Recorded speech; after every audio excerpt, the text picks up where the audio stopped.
We're now joined by Michellene Davis, Executive Vice President and Chief Corporate Affairs Officer, RWJBarnabas Health. And we're also joined by the Prosecutor of the great County of Passaic, Camelia, Valdes. I want to thank both of you for joining us. We just finished a very in-depth, I'm not going to say heated, but pretty candid conversation called Building Trust, Race, Police, and the Community. Michellene, we started this conversation offline a long time ago. Prosecutor, you know this conversation. You are from this community, city of Newark. You're from Camden. You know this issue well. Describe the conversation we just had with 12 really important, significant, and caring folks about police-minority relations. I think that the discussion that we had this afternoon is one which needs to occur in every community, in every town, in every city across the nation. Really, it was a discussion where individuals were able to put down their title, but take up the arms of being committed to creating a better society. So it was a candid, frank discussion about what tools we've utilized thus far, where we are right now, and the road that we have to travel. What's your biggest takeaway? I was encouraged by what I heard in there because we talked openly and honestly about the very difficult challenges when we talk about the intersection of race, police, and community. And it is a multi-layered discussion, and I think you assembled a tremendous cross-section of professionals that are really working in this field. And so we're all working towards the same goal. Our roles look different, and that's why it's important that we talk to one another. I'm encouraged by a lot of the things that I heard in there because it's the same. If you really peel back the layers, people are concerned about violence, they're concerned about communities, and they're concerned about how do we move forward from where we are. We had folks from law enforcement, religious community, healthcare community, Ras Baraka, the mayor of the great city of Newark, part of it, but also racial and ethnic, gender diversity. That's not the norm out there, is it? Unfortunately, it is not, Steve. You know, so what does that produce when people just talk to folks who look like themselves? You know, I'm sorry for interrupting, but go ahead. No, not at all. I think that, you know, what's interesting is the fact that we are all human. And so what you had in that room were individuals who are willing to push past their own humanity, right, in order to achieve that greater good. So what does that mean? What does that look like? Well, we self-segregate naturally. Self-segregate. We self-segregate naturally. You can go into cafeterias at colleges across this nation, and you will see individuals who are sitting with other individuals who look like themselves. You can do the same thing in grammar schools, right?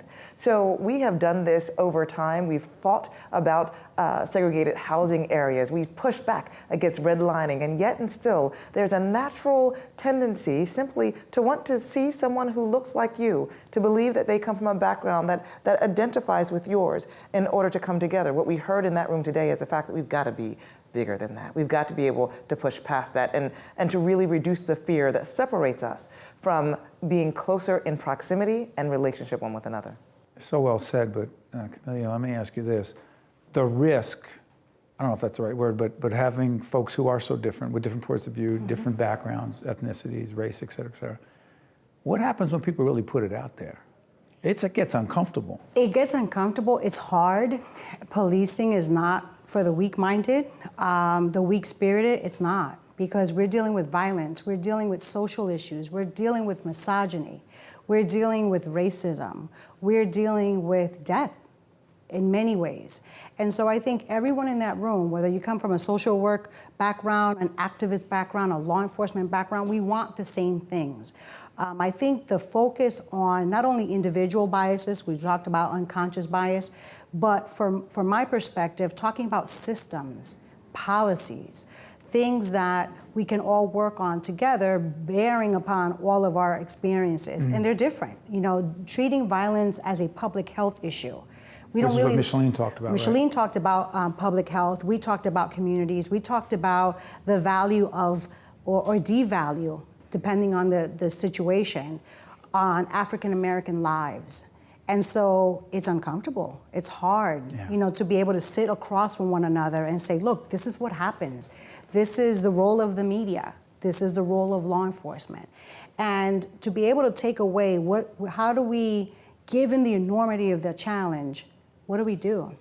And the answer is we keep pushing, we keep working, we keep sharing with one another. And it's not It's not easy, but neither is the issue. You know, Michellene, let me ask you something. As we listen to the prosecutor, she said something. Again, people were in some ways testifying, if you will. They're putting it out there. When the prosecutor talked about the fact that she's born and raised in this community, she is a person of color. She's the first woman, first Latina, if you will, in this role as the prosecutor of Passaic County.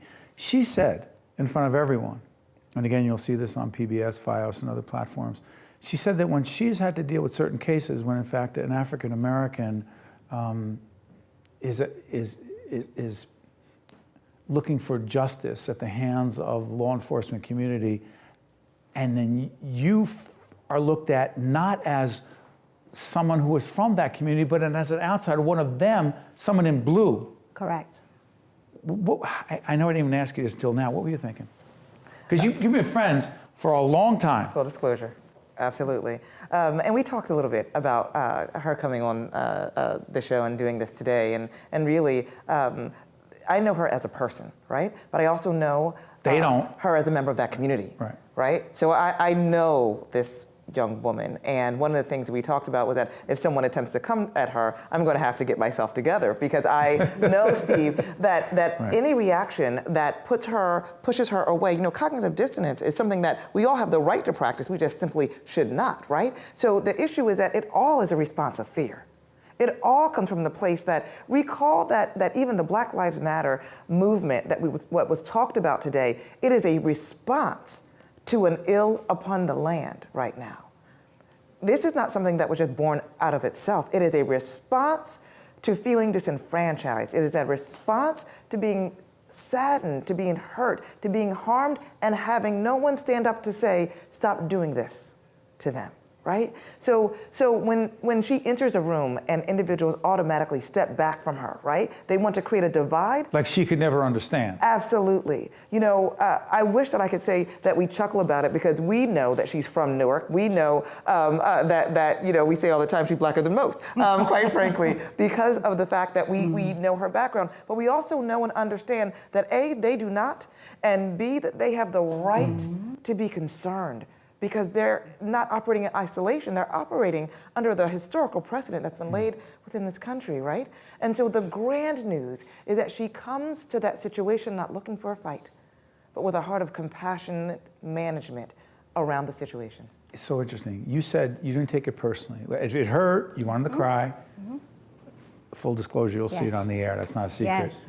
But the reality is you knew it wasn't about you personally. It was about, as Michellene described, something bigger than you. How the heck do you say to yourself, this is my job, it's something bigger? I have to stay rooted in faith in order to do this job, because I see people at the absolute worst times of their lives, either because they're victims or they're the survivors of horrific crimes. Not only violence, but sexual assault, child abuse, domestic violence, fatalities. I see this day in and day out. And so I knew when I chose this particular service that there were going to be some hard times. And so I have to compartmentalize and understand that a lot of times when people are coming at me, as we talk about, they're coming at me because, one, they have access to me. There's a lot of displaced fear. There's anguish. There's confusion. And so I need to take a step back from how I feel personally and understand that if I'm going to be a steward for what law enforcement is trying to do, which is to keep people safe and keep them alive, then that just comes with the work that we have to do. A couple seconds. As it relates to police-minority relations and building trust, which is what this whole initiative is about, you're usually an optimistic person. How optimistic are you about this? Wow, Steve, I realize that many are called but few are chosen, and if we are in these roles to influence this particular issue, then we are both, right? So I have to cling to the hope, because hope is at my very core exactly who I am, right? And look to the hills for the tomorrow that I know is going to bring us to that space. I have to remain optimistic. The alternative is not acceptable? It is unacceptable to me. I'm here, and I'm going to continue to stay here, because the work is great, but the opportunities are greater, I think. We have a real opportunity to come together now more than ever, when so many of the discussion is divisive. That's right. When we have to pick a side, Either it's Black Lives Matter or Blue Lives Matter, or all lives matter. When it's, do people feel American or not? Do women, are they included? Do they have a role to play? It's too much for us to say we're not going to participate, because we all see what happens when you sit it out. And I don't have any intentions of doing that. I can't give up hope. One, I'm from Newark. I'm not wired that way. Two, I think, and we saw it today in that room, discussions that ordinarily wouldn't take place now have a forum and a space to take place. So I'm excited for what can be. Thank you both, especially for not giving up. Thank you. Thank you. New Jersey Capitol Report is a production of the Caucus Educational Corporation, celebrating over 25 years of broadcast excellence, and 13 for WNET. Funding for this edition of New Jersey Capitol Report has been provided by the Northward Center, PSE&G, NJIT, Horizon Blue Cross Blue Shield of New Jersey, the law firm of Gibbons PC, Johnson & Johnson, and by the Healthcare Foundation of New Jersey,